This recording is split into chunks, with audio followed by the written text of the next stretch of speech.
নবনীরদনিন্দিত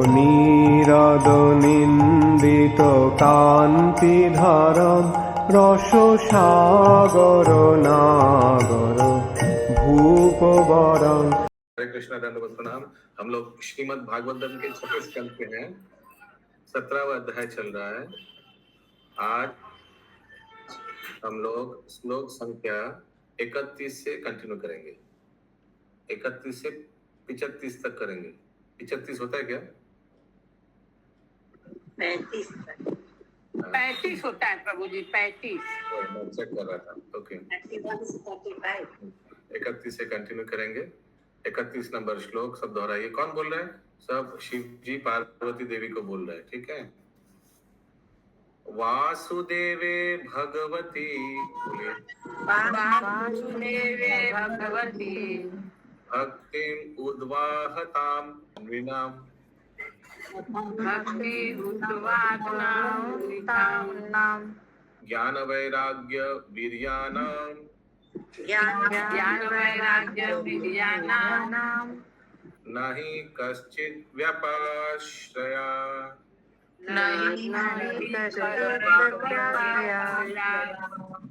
ये पंडित लोग आपके पास कुछ है क्या?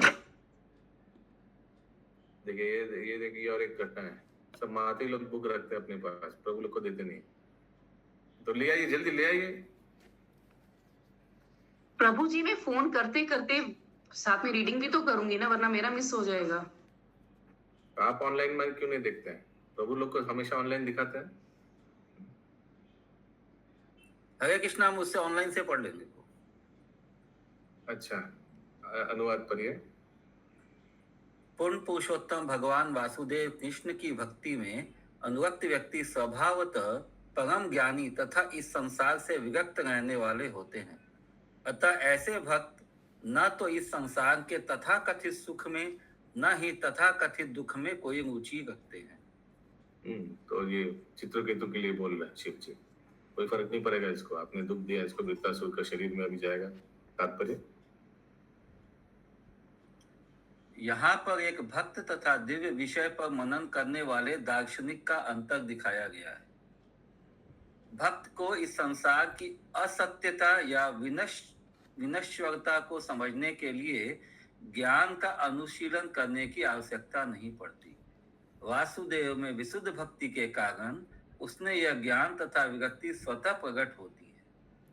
अन्यत्र श्रीमद् भागवत 1.2.7 में इसकी पुष्टि की गई है। वासुदेवे भगवती भक्ति योग प्रयोजित जनयत्याशु वैराग्यम ज्ञानम च यद अहेतुकम।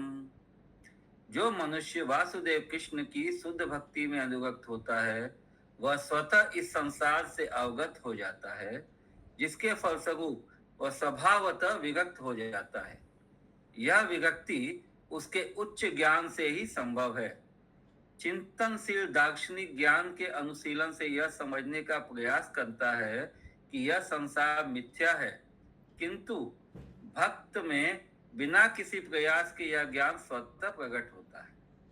मायावादी चिंतक अपने तथाकथित ज्ञान पर गुमान कर सकते हैं, किंतु वासुदेव को न समझने के कारण वासुदेव सर्वमिति वे संसार की द्वैतता को नहीं समझ पाते, क्योंकि यह वासुदेव की बहिरंगा शक्ति का प्राकट्य है।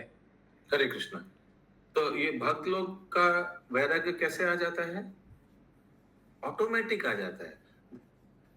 भगवान के प्रति आसक्ति होता है जब ऑटोमेटिक वैराग्य आ जाता है। It comes side by side. लेकिन मायावादी लोग देखिए, मायावादी लोग को इनकलकेट करना पड़ता है।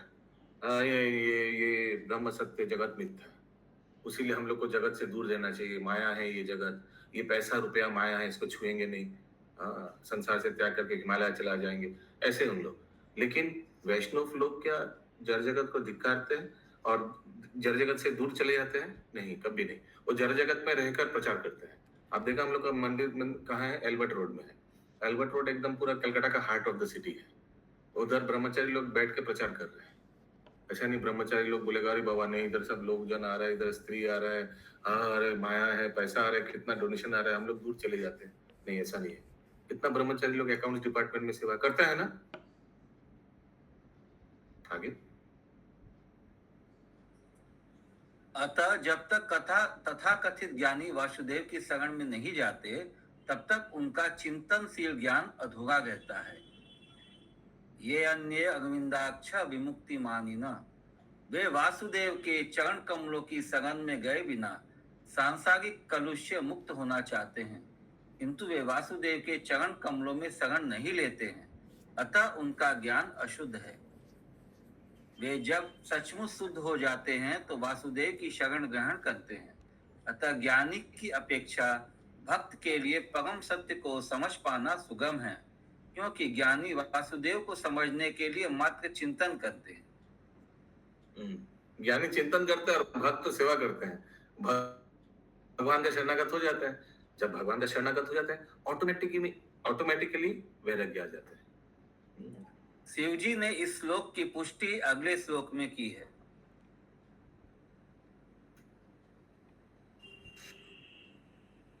नाहं विरिञ्चो न कुमार नारदौ नाहं विरहितो न कुमारो न ब्रह्मपुत्र मुनया सुरेश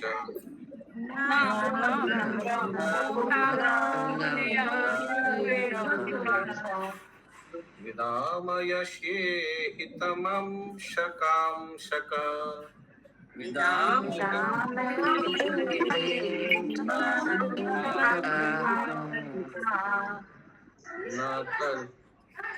तत्स्वरूपं पृथगीशमानिना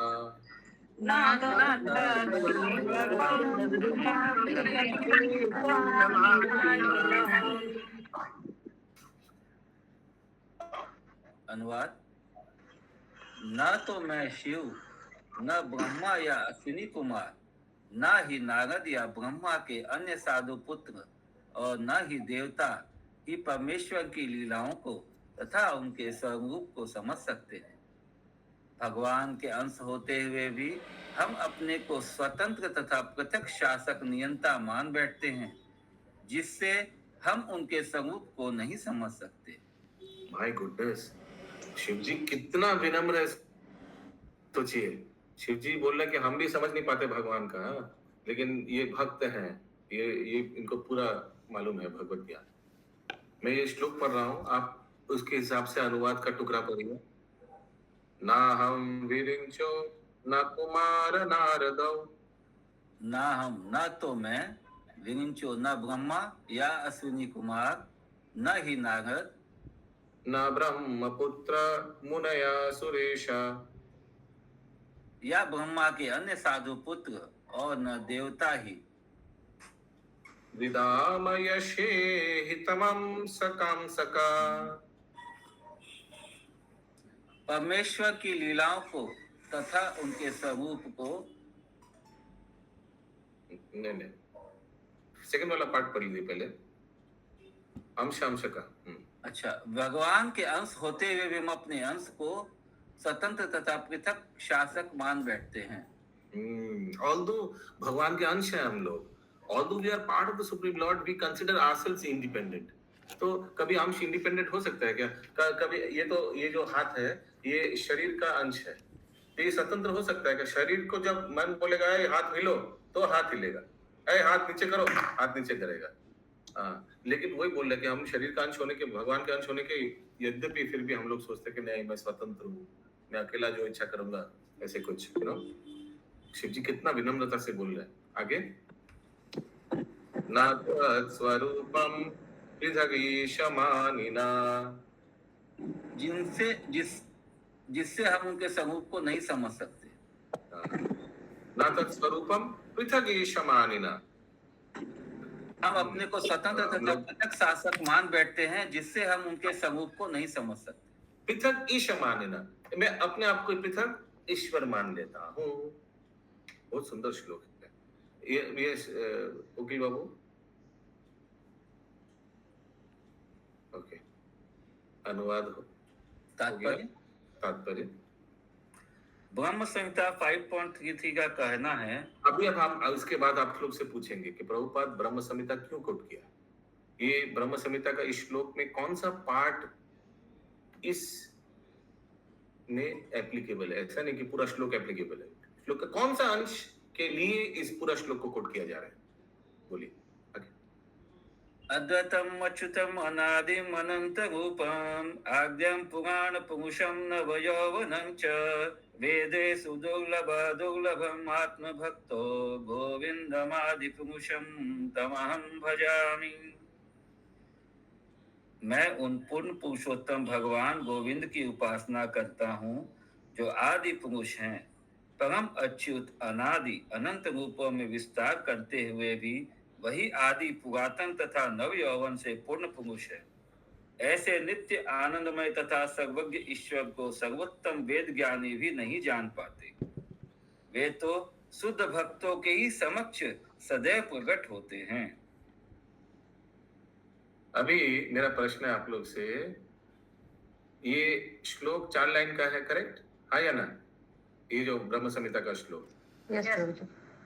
कौन सा लाइन के लिए प्रभुपाद जी इस श्लोक को कोट करते हैं? 1 नंबर, 2 नंबर, 3 नंबर या 4 नंबर? गूगल चैट बॉक्स में लिखिए 1, 2, 3 या 4।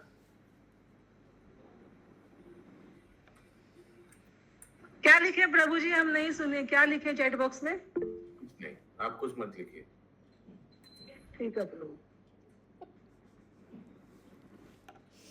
Perfect, very good, yes. इसीलिए इस श्लोक को कोट कर रहे हैं प्रभुपाद। वेदेषु दुर्लभम अदुर्लभम आत्मा भक्तो। बड़ा बड़ा लोग भी उसको समझ नहीं पाते। शिव बोल रहे, मैं भी समझ नहीं पाता, विरिंची भी नहीं समझ पाते हैं, लेकिन भक्त लोग समझ जाते हैं। वेरी गुड, आगे। शिव जी अपने को एक ऐसा भक्त बताते हैं जो भगवान के स्वरूप को नहीं समझ सकता। भगवान अनंत होने के कारण असंख्य रूपों वाले हैं, तो भला सामान्य पुरुष उन्हें कैसे समझ सकता है? शिव जी निस्संदेह सामान्य पुरुषों से ऊपर हैं, किंतु वे भी पूर्ण पुरुषोत्तम भगवान को नहीं समझ पाते। शिव न तो सामान्य जीवों की श्रेणी में आते हैं, न ही भगवान विष्णु की श्रेणी में। वे सामान्य पुरुषों तथा भगवान विष्णु दोनों के मध्य में हैं। ओके, तो ये हम लोग को मालूम है कि शिव जी जीव तत्व में नहीं आता है, सामान्य पुरुष जीव तत्व में आता है, और शिव जी विष्णु तत्व में नहीं आता है, भगवान विष्णु तत्व में आता है, और उसके बीच में एक शिव तत्व है, उसमें शिव जी आता है। आगे हो गया।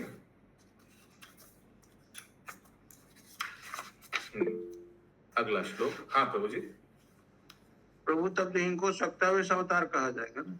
शक्ता आवेश, उनके पास कैपेसिटी तो है भगवान की दिया तरह। है, शक्तावेश में आता नहीं है एक्चुअली।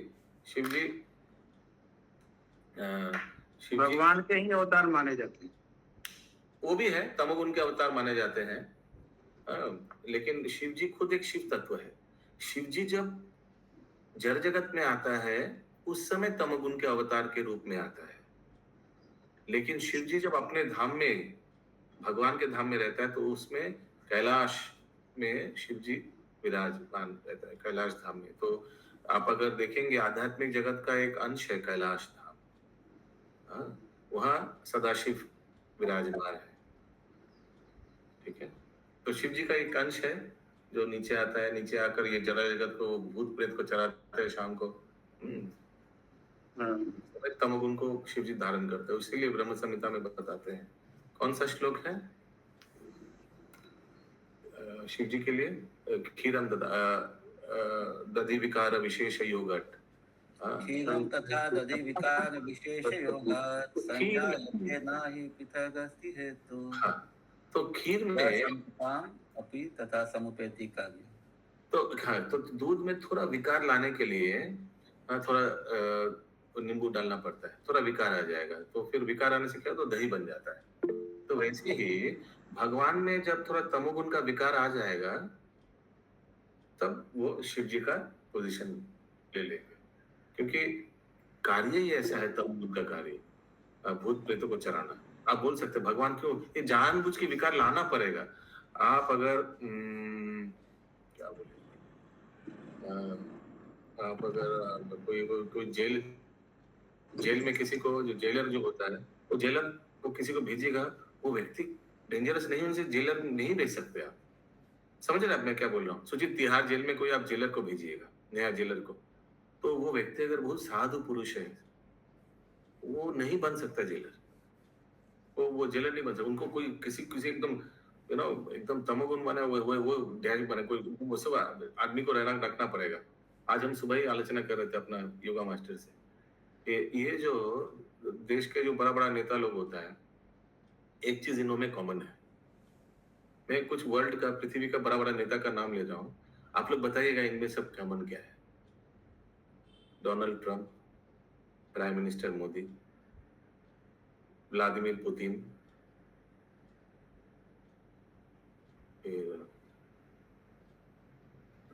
वो छोटा वाला का नाम क्या है, किंग जोंग कॉन्ग कॉन्ग, ठीक है जो भी है। तो इन सभी में कॉमन क्या है? All of them are very aggressive. नहीं तो देश नहीं चला सकता है। So why am I telling you, example क्यों दिया? इसीलिए क्योंकि उसी तरह ये जो शिव जी का जो कार्य है, ये कोई साधारण व्यक्ति को, नारद मुनि को देने से नहीं कर पाएगा। नारद मुनि एकदम, समझ रहे हैं आप क्या मैं बोलना चाह रहा हूँ? इसके लिए वैसे चाहिए कोई किसी को। तो मोहन गंटू वो एग्जांपल, प्रभुपाद एग्जांपल देते हैं लॉयर का। देखिएगा हर एक बड़ा बड़ा कंपनी में एक लीगल डिपार्टमेंट होता है, मालूम है ना? रिलायंस का भी होगा, सब बड़ा बड़ा कंपनी में। तो ये लीगल डिपार्टमेंट क्या, is it a good thing? No, इसमें सब झगड़ा वगड़ा, मारपीट, कोर्ट कचहरी, ये सब है, कोई लेना नहीं चाहता है ये डिपार्टमेंट में इसका।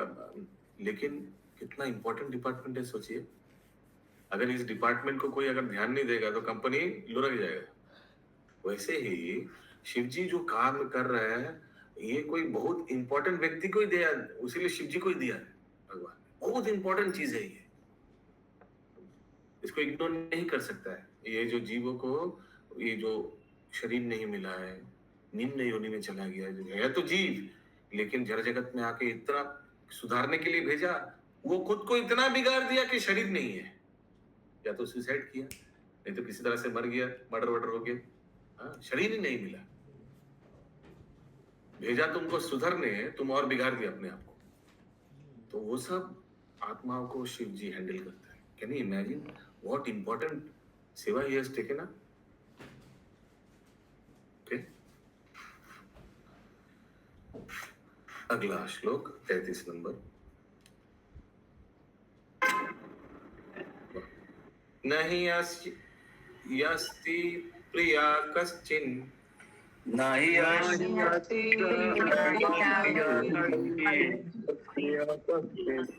ना प्रिया स्वपरा प्रियवा,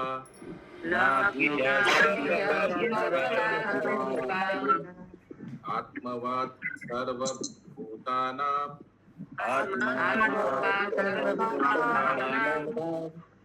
सर्वभूत प्रियो हरि।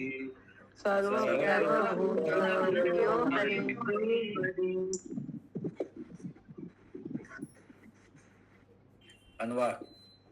भगवान को न कोई अति प्रिय है और न कोई अप्रिय। उनके न तो कोई स्वजन है और न कोई पराया है। वे वास्तव में समस्त जीवों के आत्मा हैं।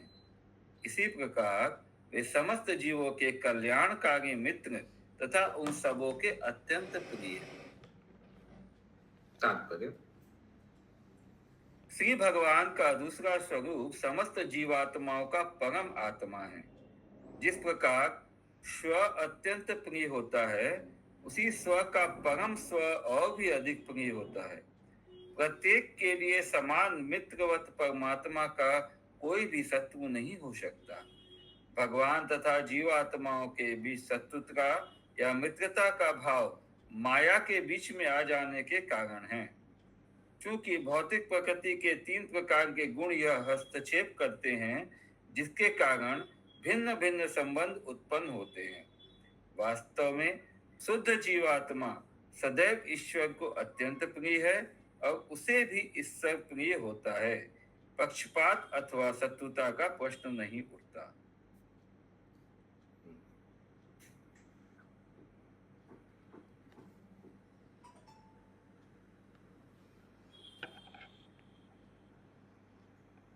भगवान कभी पक्षपात नहीं करता है। फिर भी प्रभुपाद हमेशा बाद में ये लिखेगा, फिर भी भक्तों के लिए उनका एक स्पेशल सॉफ्ट कॉर्नर है। 34-35 एक साथ है। तस्य चायं महाभागस पुत्रकेयो अनुगा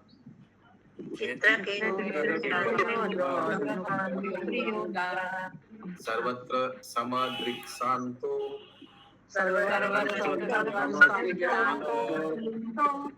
हियं हि आहं चैवच्युत प्रिया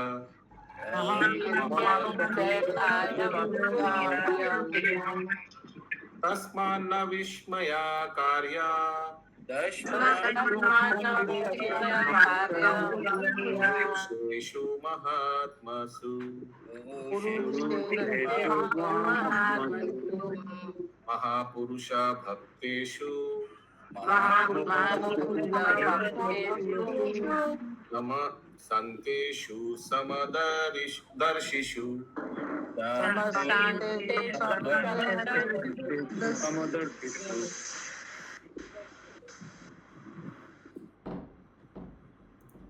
अनुवाद। यह परम उदार चित्रकेतु ईश्वर का प्रिय भक्त है। यह सभी जीवों का समदर्शी है और आसक्ति तथा घृणा से मुक्त है। इसी प्रकार मैं भी भगवान नारायण का परम प्रिय हूँ। अतः नारायण के उच्च भक्तों की गतिविधियों को देखकर चकित नहीं होना चाहिए, क्योंकि वे आसक्ति तथा द्वेष से मुक्त रहते हैं। वे सदैव शांत रहते हैं और समदर्शी होते हैं। अभी मेरा आप लोग से एक प्रश्न है। अब मैं पिछले दिन पूछा था आप लोग से कि आप लोग अगर चित्रकेतु की जगह में होते तो आप लोग क्या करते। अभी मैं आप लोग से पूछ रहा हूँ कि आप लोग के हिसाब से पार्वती देवी को क्या करना चाहिए था। प्लीज गूगल हाथ उठाइए और बताइए।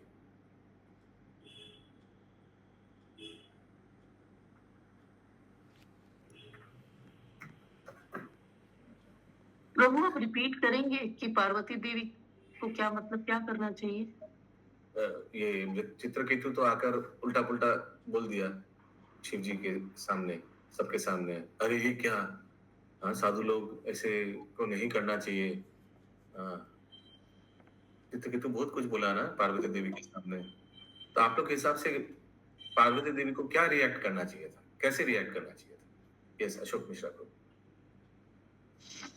चूंकि पार्वती देवी मतलब भगवान सदृश है, उनके विचार भी मनुष्यों के विचार से बहुत ऊपर है, तो इस कदर उसको इससे उम्मीद की जा सकती है कि वो वास्तविक गुण वाले वक्तव्य को समझ सकती थी, जैसा कि शिव जी देखकर भी मुस्कुरा दिए, उन्होंने कुछ नहीं कहा। तो इनसे भी वही पार्वती देवी को क्या करना चाहिए था। उनको स्थापित नहीं करना चाहिए था। तो क्या करना चाहिए था। अपने आप को बैलेंस करना चाहिए था। बैलेंस करना चाहिए था। क्यों गिर गया था क्या। इसको बोलता है क्या, पहले बुझाना ना कि हिंदी में क्या बोलता है, beating around the bush English में। यस पंकज ने be to the point. Parvati Devi को ए करना चाहिए था, बी करना चाहिए था, 3 करना चाहिए, 1 2 3। हाँ बोलिए। पार्वती देवी ने जैसे उनको बाकी सब कुछ कहा वो सब ठीक था, वैसे करना चाहिए था, बस श्राप नहीं देना चाहिए। जैसे उन्होंने कहा ना कि भाई बाकी लोग भी तो हैं, संत वगैरह हैं, वो लोग कुछ नहीं बोल रहे हैं, आप क्यों बोल रहे हैं, तो उनको टोक सकते हैं, लेकिन श्राप नहीं देना चाहिए। ओके और कोई अपना राय देना चाहेंगे। Every somebody has a different answer. Madhav स्वरूप प्रभु। यही जवाब मेरा भी था प्रभु जी, की साथ नहीं देना चाहिए था। पार्वती जी तो जानती है कि वो भक्त है, तो उनको श्राप नहीं देना चाहिए था, उसको अनसुना कर देना चाहिए था। अच्छा तो अभी आप जो बोला भक्त है तो उसको नहीं करना चाहिए था, तो बैकग्राउंड चेक किया था क्या पार्वती देवी ने। एक सेकंड पार्वती देवी ने बैकग्राउंड चेक किया था क्या। नहीं किया था। शिव जी कुछ बोला था क्या। कुछ नहीं बोला। दोनों में से कौन हायर अथॉरिटी है, पार्वती देवी और शिव जी में से। शिव जी कुछ बोला अभी तक नहीं। तो इतना कुछ बोला, शिव जी कुछ बोला नहीं, हस्बैंड कुछ बोल नहीं रही है, तो इसका मतलब जरूर ये व्यक्ति कोई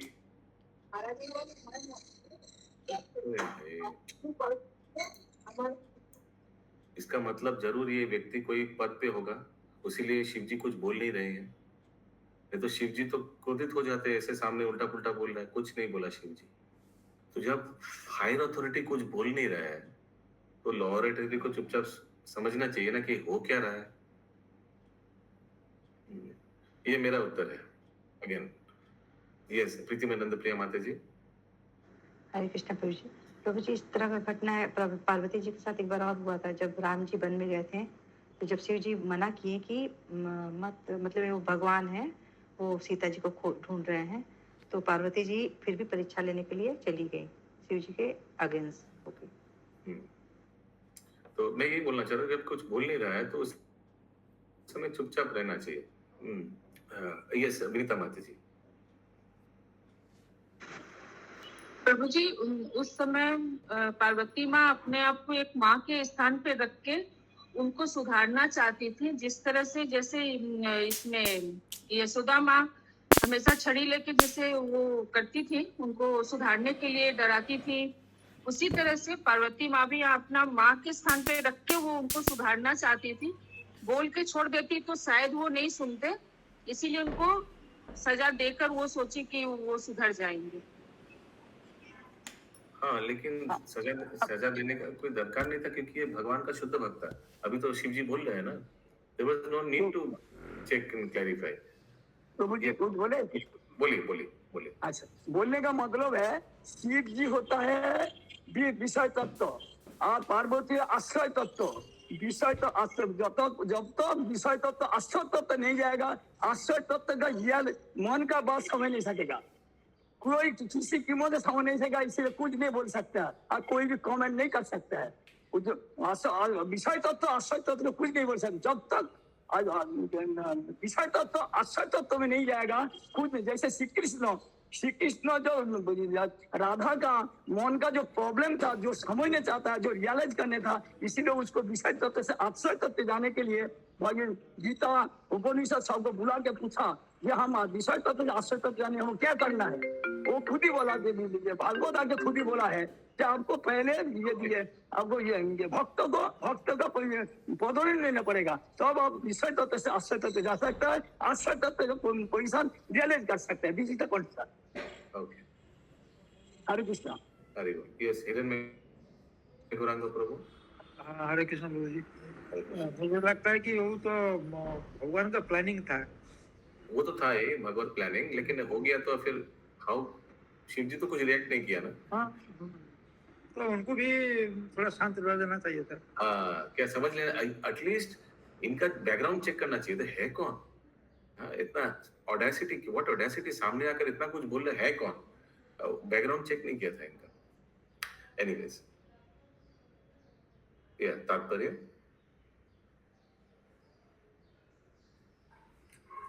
कहा गया है कि वैष्णवे क्रिया मुद्रा विज्ञे न बुझाए। परम मुक्त वैष्णवों की गतिविधियों को देखकर किसी को आश्चर्य नहीं करना चाहिए। किसी को भगवान की गतिविधियों तथा भक्तों की गतिविधियों को देखकर गुमराह नहीं होना चाहिए। ईश्वर तथा उनके भक्त दोनों ही मुक्त हैं, वे समान स्तर पर हैं। अंतर केवल इतना ही है कि ईश्वर स्वामी हैं और भक्त जन दास। गुणात्मक रूप से वे एक ही हैं। भगवद गीता 9.29 में भगवान कहते हैं, समोहम सर्वभूतेषु न मे द्वेष्यो अस्ति न प्रिय, ये भजन्ति तु मां भक्त्या मयि तेषु च अप्यहम्। मैं न तो किसी से द्वेष करता हूँ और न पक्षपात। जीव मात्र में मेरा समभाव है, परंतु जो प्राणी भक्ति भाव से मेरी सेवा करते हैं वे मेरे मित्र मुझ में ही स्थित हैं और मैं भी उनका मित्र। भगवान के इस कथन से स्पष्ट है कि भगवान को उनके भक्त सदैव अत्यंत प्रिय हैं। वास्तव में शिव ने पार्वती से यह कहा, चित्रकेतु तथा मैं दोनों ही भगवान को परम प्रिय हैं, अर्थात हम दास रूप में समान स्तर पर। हम एक दूसरे के सखा हैं और कभी कभी परिहास भी कर लेते हैं। जब चित्रकेतु मेरे व्यवहार पर जोक से हंसा तो वास्तव में मित्र होने के नाते उसने ऐसा किया, अतः उसे शाप देने की कोई आवश्यकता न थी। इस प्रकार पूरा क्लियर कर दिया शिला प्रभुपाद ने, देयर वाज नो नीड। इसीलिए शिव जी चुपचाप था। तो शिव जी अभी और दोनों दे वर लाइक फ्रेंड्स, बहुत भगवान के भक्त हैं। इस प्रकार शिवजी ने अपनी पत्नी पार्वती को यह विश्वास दिलाने का प्रयत्न किया कि चित्रकेतु को शाप देकर उन्होंने अच्छा नहीं किया।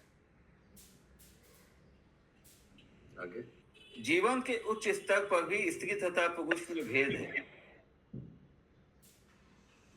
यहाँ तक कि शिवजी तथा पार्वती में भी। शिवजी तो चित्रकेतु को ठीक से जान पाए, किंतु पार्वती नहीं जान पाई। अतः जीवन के उच्च स्तरों में भी पुरुष और स्त्री की समझ में अंतर होता है। यह स्पष्ट शब्दों में कहा जा सकता है कि स्त्री की समझ पुरुष से निम्न कोटि की होती है। ये प्रभुपाद जी लिख रहे हैं तात्पर्य। पंकज प्रभु बोल रहा है कि पंकज प्रभु का ये नहीं है, ठीक है, उनको कोसी मत। Objection ruled out. अब पाश्चात्य देशों में स्त्री तथा पुरुष को समान मानने के लिए आंदोलन किया जा रहा है, किंतु इस श्लोक से पता चलता है कि स्त्री सदैव पुरुष की अपेक्षा कम बुद्धिमान होती है। तो क्या आंदोलन हो गया? एक लाइन छोड़ दिए आप। क्या हम लोग बेवकूफ है क्या? ये आप किससे पूछ रहे हैं? अपने आप से पूछ रहे, बोल रहे, ठीक है। कौन सा लाइन छोड़ दिया? मैं आपसे पूछ रहे हैं। तब ठीक। ये स्पष्ट शब्दों में कहा जा सकता है कि स्त्री की समझ पुरुष से निम्न कोटि की होती है। लाइन पढ़े ये पढ़े अरे आनंद के साथ पढ़ के बहुत खुश हो रहे हैं। इसका मतलब वो प्रभु जी बोला कि मैं नहीं बोल। सारे काम अब प्रभु जी लोग ही करेंगे नेक्स्ट बुक डिस्ट्रीब्यूशन का। देखिए ब्लैकमेल कर रहा है। इसलिए अभी तुरंत मिल गया जो शास्त्र में लिखा है, एकदम ठीक है। ठीक है, अब तो आप लोग ही सब करेंगे। अरे पंकज आप बोलो ना, लास्ट में आपको ही जाना पड़ेगा। कर्ता का अभिमान अभी तक है। देखिए इतना साल से भगवत गीता, भागवतम और ये क्या भक्ति शास्त्र की सब पढ़ गए तो भी अपने आप को कर्ता मान गए हैं। अरे पंकज प्रभु लास्ट में खुद को जाना पड़ेगा। आप पढ़िए, कोई बात नहीं है। लेकिन पंकज प्रभु को इतना खुश होकर नहीं पढ़ना चाहिए था, वो बहुत खुश होकर पढ़े हैं ये। हम तो पहले ही बोले, हम प्रभुपाद जी का बोल रहे, हम नहीं बोल रहे। वैसे कभी कभी तो खुशी मिलता है ऐसा। हरे कृष्ण। हरे कृष्ण हरे कृष्ण हरे। ऑनलाइन में सब घूर रहे हैं। अब पढ़िए। हिरन में भगवान प्रभु इधर इनका हाथ उठा हुआ। नहीं, किसी को ऑड जॉब लेना पड़ता है ना, तो मेरे प्रभु ऑड जॉब लिए रीडिंग का बचाने में आगे। बोलिए। माता जी प्रभु जी जब भक्त हो जाते हैं वो कोई डिफरेंस नहीं होता है। हाँ, ये काम की बात है। यस, कल्पना माता जी। हरे कृष्णा। एक्चुअली नॉट ओनली शिल प्रभुपाद, हमारे शास्त्रों में भी लिखा गया है कि औरतों दे आर मतलब intellectually they are much less than the men. लिखा हुआ है और एक बार बोलिए, सुनाई नहीं दिया। शास्त्रों में भी ये लिखा हुआ है कि सुन लिए माता जी, सुन लिए। हाँ सुन लिए। दोबारा सुन रहे थे, आनंद आ रहा है। दोबारा अच्छा, आगे पढ़िए। यह स्पष्ट है कि चित्रकेतु को अपने मित्र शिव की आलोचना इसलिए करना चाहते थे। चित्रकेतु अपने मित्र शिव की आलोचना इसलिए करना चाहते थे क्योंकि वे अपनी पत्नी को गोद में बैठाए हुए थे। शिव भी चित्रकेतु की आलोचना करना चाहते थे क्योंकि ऊपर से महान भक्त थे और भीतर भीतर विद्याधर लोक की स्त्रियों के साथ सुखोपभोग में रुचि दिखा गए थे। धीरे धीरे पढ़िए, हम कम इंटेलिजेंट है ना, तो थोड़ा टाइम लगेगा समझने में। धीरे प्लीज। यह है कि चित्रकेतु अपने मित्र शिव की आलोचना इसलिए करना चाहते थे क्योंकि वे अपनी पत्नी को गोद में बैठाए हुए थे। शिव भी चित्रकेतु की आलोचना करना चाहते थे क्योंकि ऊपर से महान भक्त थे और भीतर भीतर विद्यालहन लोक की स्त्रियों के साथ सुख भोग में रुचि दिखा रहे थे। ये तो मित्रों के पारस्परिक हास प्रयास थे। इसमें चित्रकेतु को पार्वती द्वारा श्राप दिए जाने का कोई कारण न था। शिवजी के उपदेश को सुनकर पार्वती अवश्य ही लज्जित हुई होंगी कि उन्होंने चित्रकेतु को असुर बनने का शाप क्यों दिया। माता पार्वती चित्रकेतु की स्थिति नहीं समझ पाई थी, अतः उन्होंने शाप दे दिया, किंतु शिवजी के वचनों को समझने के बाद वे लज्जित हुई। ठीक है विनीता माता जी। हरे कृष्ण। वो माता पार्वती को तो नहीं पता था ना कि वो उनका फ्रेंड है। हाँ, वही तो इसीलिए बोला बैकग्राउंड चेक करना जरूरी था।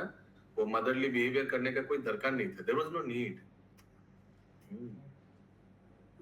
प्रभु जब इस तरह का सिचुएशन आया तो वो जैसे बोले तो माता पार्वती को तो गुस्सा आया, तभी तो वो श्राप दी। तो उस समय क्या बैकग्राउंड चेक करने का मतलब वो होता है कि हम पहले बैकग्राउंड चेक कर ले फिर बोले? जरूरी है। दो चीज देखना चाहिए, तो बैकग्राउंड चेक, सेकंडली हमारा हस्बैंड कुछ बोल नहीं रहे। बड़ा भक्त है शिव जी, वो कुछ वैष्णव नाम यथा शंभु, ही इज नॉट चुपचाप बैठे सुन रहे हैं। दैट मींस कुछ तो होगा ये व्यक्ति में, नहीं तो अभी तक भस्म कर देता। अगला श्लोक 36 नंबर। प्रभु एक बात और भी तो हो सकता है कि जैसे पति लोग का पत्नी लोग के सामने नहीं चलता है, जैसे अभी नहीं चलता, तो वो तो हमेशा से रहा होगा ना, तो उस समय भी रहा होगा। तो पार्वती माँ सोची होंगी कि इसीलिए नहीं बोल रहे शिव जी। देखिए क्या बोले, उस स्तर पे पार्वती देवी को बहुत सम्मान है शिव जी के प्रति।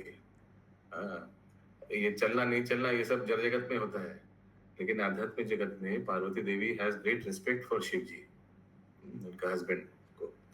तो इसीलिए ये चीज थोड़ा इग्नोर हो गया।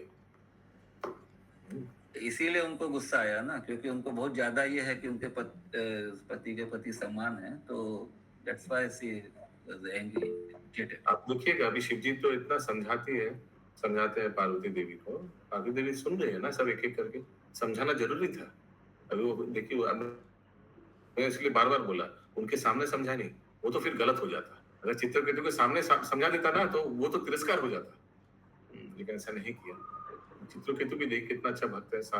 प्रभुपाद लिखते हैं तात्पर्य में, आई डोंट नो आप लोग रिमेम्बर, चित्रकेतु श्राप को खंडन करने का भी क्षमता था, उतना बहाना था, लेकिन नहीं किया।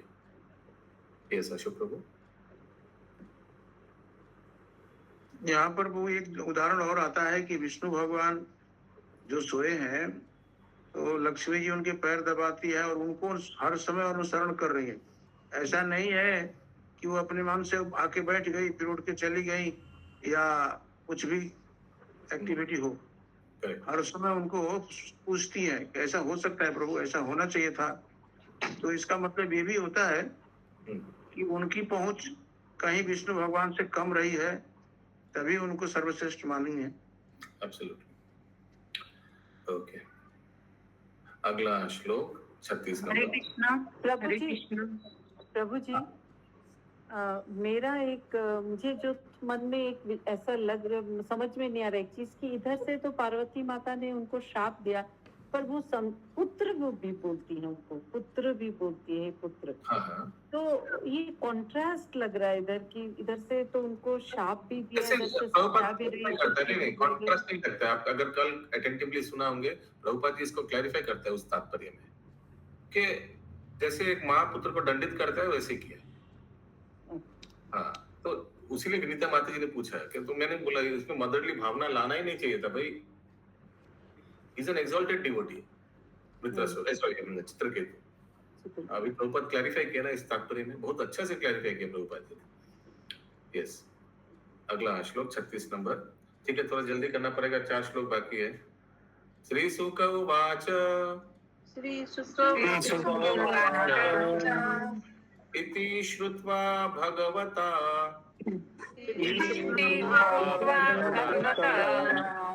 शिवस्योमाभिभाषितम्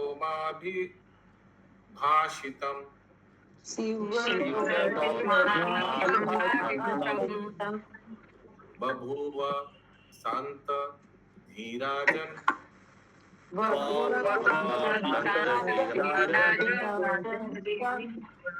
देवी विगत विस्मया।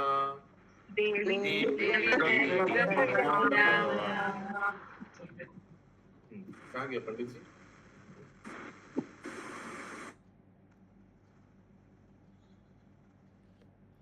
अनुवाद। श्री सुखदेव गोस्वामी ने कहा, हे राजन, अपने पति से यह संभाषण सुनकर देवी उमा शिव की पत्नी को राजा चित्रकेतु के व्यवहार पर जो विस्मय उत्पन्न हुआ था वह जाता रहा और उनकी बुद्धि स्थिर हो गई। तो पहले विस्मय लगा था, अरे मैंने श्राप दिया, तो पहली बार देख रहे। श्राप देने से थोड़ी लोग क्या करते हैं, अरे अरे क्षमा कर दीजिए प्लीज, भूल गलती हो गया। बताइए कैसे इससे निकल सकते हैं? यही तो होता है ना। इसने ऐसे किया, कुछ नहीं किया, प्रणाम किया, दंडवत किया, ओके थैंक यू सर, चला गया। तो अभी क्लैरिफाई हुआ क्यों ऐसे किया। सर्ग पवर्ग नरकेशु अपि तुल्यर्थदर्शिनो, कोई फर्क नहीं पड़ता भक्तों के लिए। आप हमको कोई भी असुर का योनि दीजिए, कोई भी कहीं भी भेजिए, नो प्रॉब्लम। तात्पर्य श्रील विश्वनाथ चक्रवर्ती ठाकुर के अनुसार शांत अधि शब्द का अर्थ स्वीय पूर्व स्वभाव स्मृत्या है। जब पार्वती ने चित्रकेतु को शाप देने वाले अपने पूर्व आचरण का स्मरण किया तो वे अत्यंत लज्जित हुई और उन्होंने अपने मुख को साड़ी के छोर से ढक लिया। उन्होंने स्वीकार किया कि चित्रकेतु को शाप देकर उन्होंने त्रुटि की है। ये विश्वनाथ चक्रवर्ती ठाकुर का भागवतम का टीका है। तो उनका भी एक भागवतम का, जैसे ये प्रभुपाद जी का भागवतम का टीका है, तो श्रील विश्वनाथ चक्रवर्ती ठाकुर का भी भागवतम का टीका है। प्रभुपाद जी किन किन का कोट करता है भागवतम में? दूसरे कौन राइटर का कोट करता है भागवतम का टीका? एक श्रील भक्ति विनोद ठाकुर का करता है, कभी कभी भक्ति सिद्धांत विश्वनाथ चक्रवर्ती ठाकुर लिखता है, और बलदेव विद्याभूषण। हाँ बोलिए हिरण्य ग्रंथ। Shridhar Swami, yes correct. इन सभी का टीकाओं को प्रभुपाद ने सब कुछ पढ़ा किया, स्टडी करके फिर अपना कमेंट्री लिखा। 37 नंबर श्लोक। इति भागवतो देव्या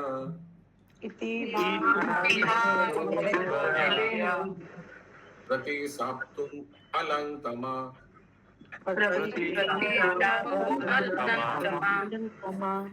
मूर्धना सा आपम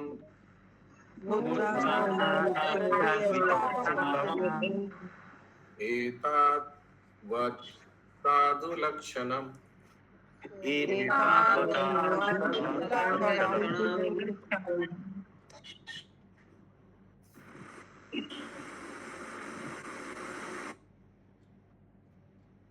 कहाँ गए?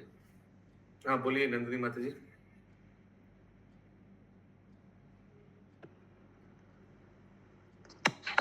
महान भक्त चित्रकेतु इतना शक्तिमान था कि यदि वह चाहता तो पलटकर बदले में माता पार्वती को श्राप दे देता, किंतु ऐसा न करके उसने नम्रता से श्राप को स्वीकार किया और शिव जी तथा उनकी पत्नी के सम्मुख अपना सिर झुकाया। इससे वैष्णव का आदर्श आचरण समझना चाहिए। ये सुखदेव गोस्वामी परीक्षित महाराज। तात्पर्य शिव जी द्वारा सूचित किए जाने पर माता पार्वती जान सकी कि चित्रकेतु को श्राप देकर उन्होंने त्रुटि की है। चित्रकेतु का चरित्र इतना महान था कि पार्वती द्वारा गलती से शापित होने पर भी वह अपने विमान से तत्काल उतरा और श्राप को अंगीकार करके माता के समक्ष अपना माथा टेका। इसका उल्लेख पहले भी किया जा चुका है।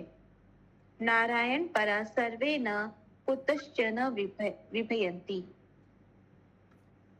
चित्रकेतु ने खेल खेल में माता के श्राप को इसीलिए स्वीकार कर लिया जिससे वे प्रसन्न हो जाए। यही साधु का लक्षण है।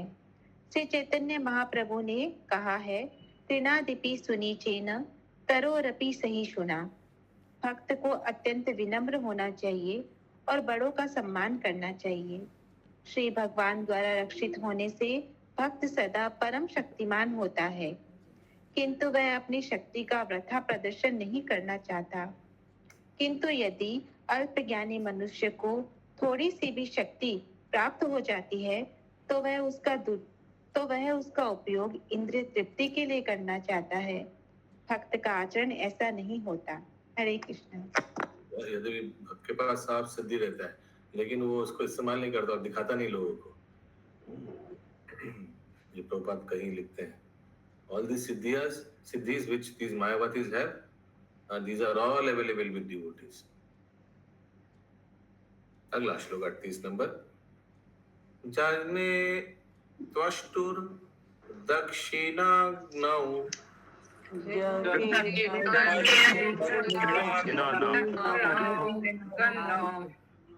दानवियोनिम् आश्रिता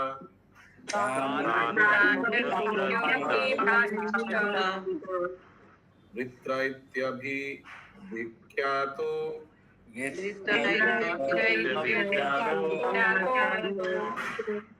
ज्ञान विज्ञान संयुत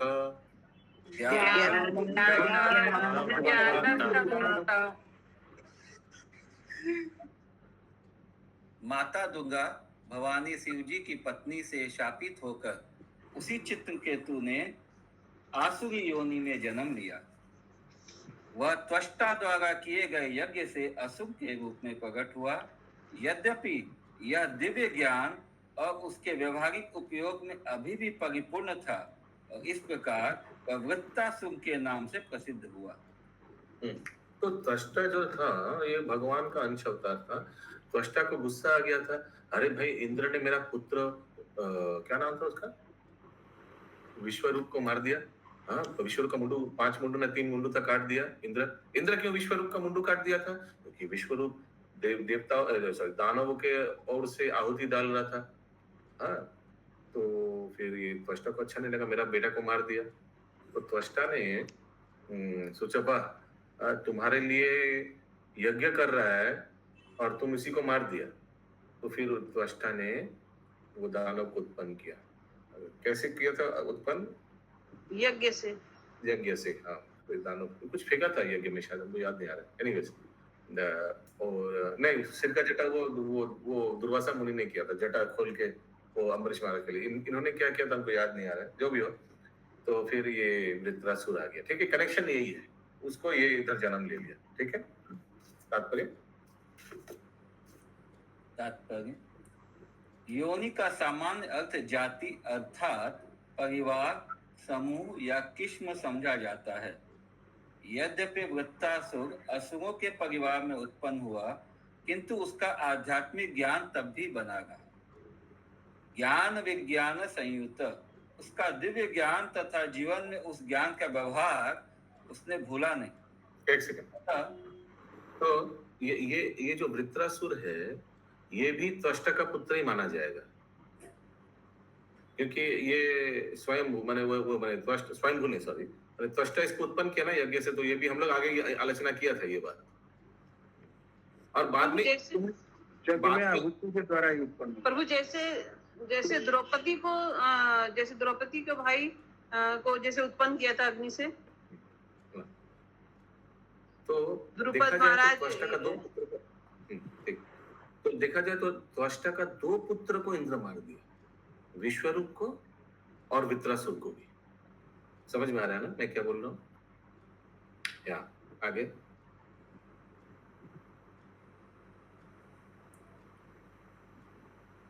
बोलिए प्रभु।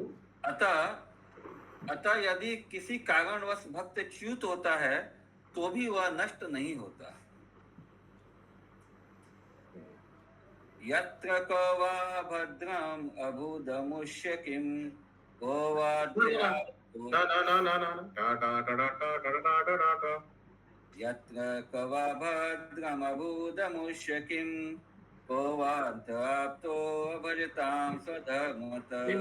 ये श्लोक का लास्ट 2 लाइन है, इसका पहला 2 लाइन क्या है? 1.5.17 स्वत्वा स्वधर्मं शरणं भुजं हरि भजन अपक्वो यपति। ऐसे कुछ है, खोलिए 1.5.17 मैं खोलता हूँ। त्वत्वा स्वधर्म ऐसे कुछ है, त्वत्ता स्वधर्म चरणं भुजं हरि।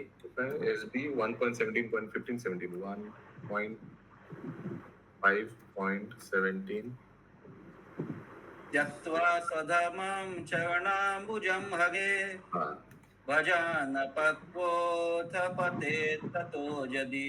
एक सेकंड रुकिए, तो ये देखिए कहाँ से अभी समुद्र का आवाज कहाँ से आ रहा है, पानी का? तो म्यूट करिए कल्पना माता जी। कल्पना माता जी ने। ओके, नहीं और कहीं से आ रहा है? हाँ, यहीं से आ रहा है। कल्पना माता जी को हाँ, बंद कर दिया, ठीक है। ओके, तो ये श्लोक को दोहरा ध्यान से देखिए, बहुत इंपॉर्टेंट श्लोक है। सबका आंख नजर चैट बॉक्स में देखिए। तो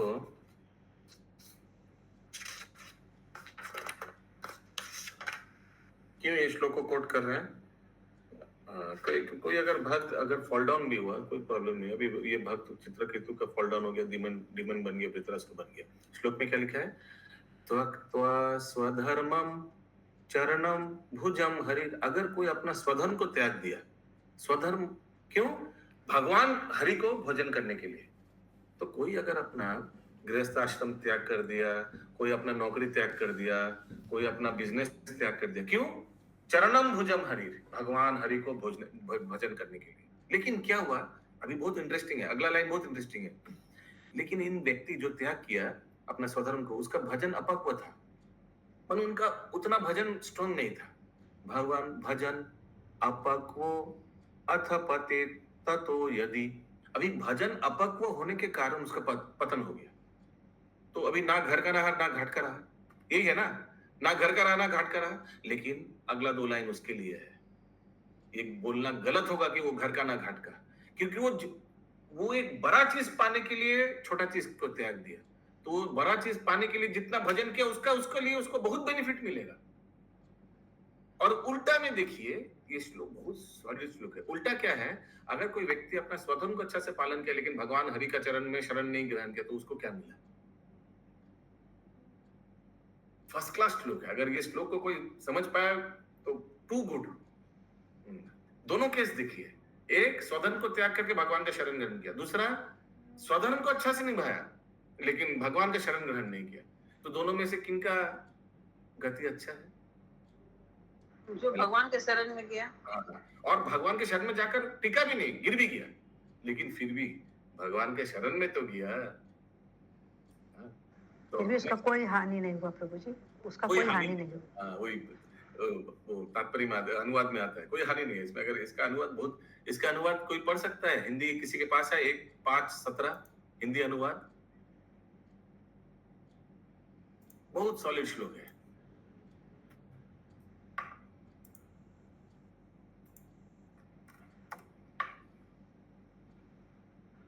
One who has forsaken his, मिला किसी को?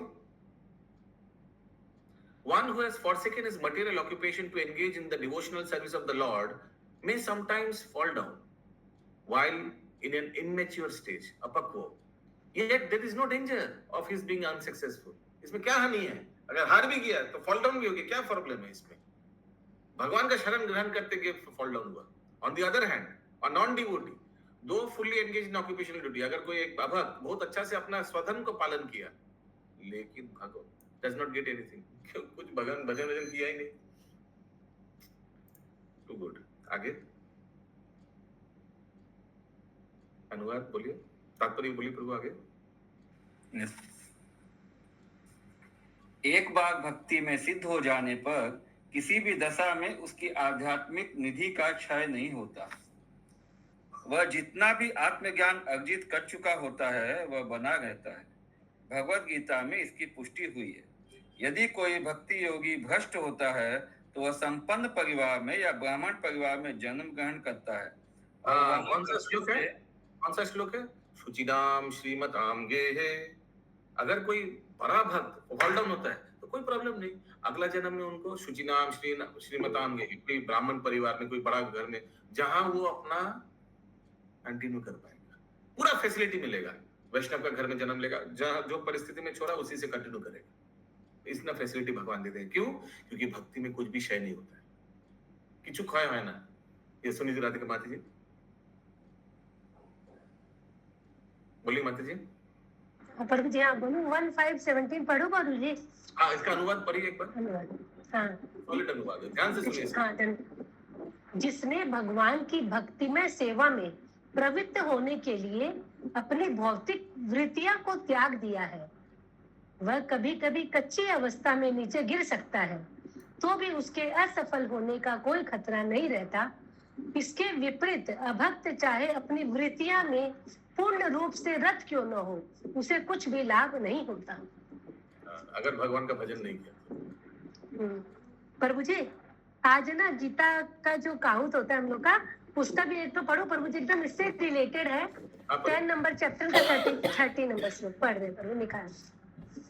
यस पंकज प्रभु, ये कंप्लीट हो गया? थोड़ा सा बाकी है। थोड़ा एक सेकंड माता जी, कंप्लीट कर लीजिए। ओके ओके, हाँ हाँ, यस सर।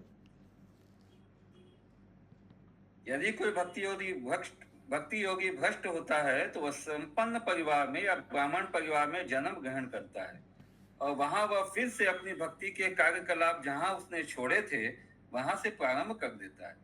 वृत्तासुर भले ही असुख कहलाता रहा हो, किंतु उसकी भी कृष्ण भावना या भक्ति विनष्ट नहीं हुई।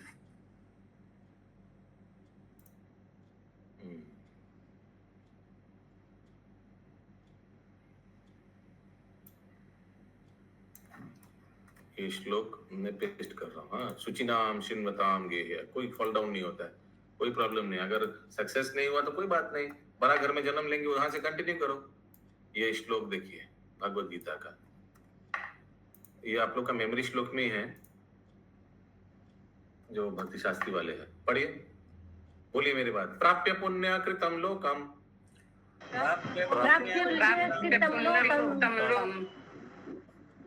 उषित्वा शाश्वत समा, शुचिनाम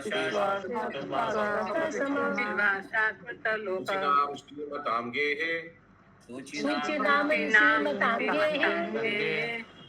योग भ्रष्टो अभिजायते।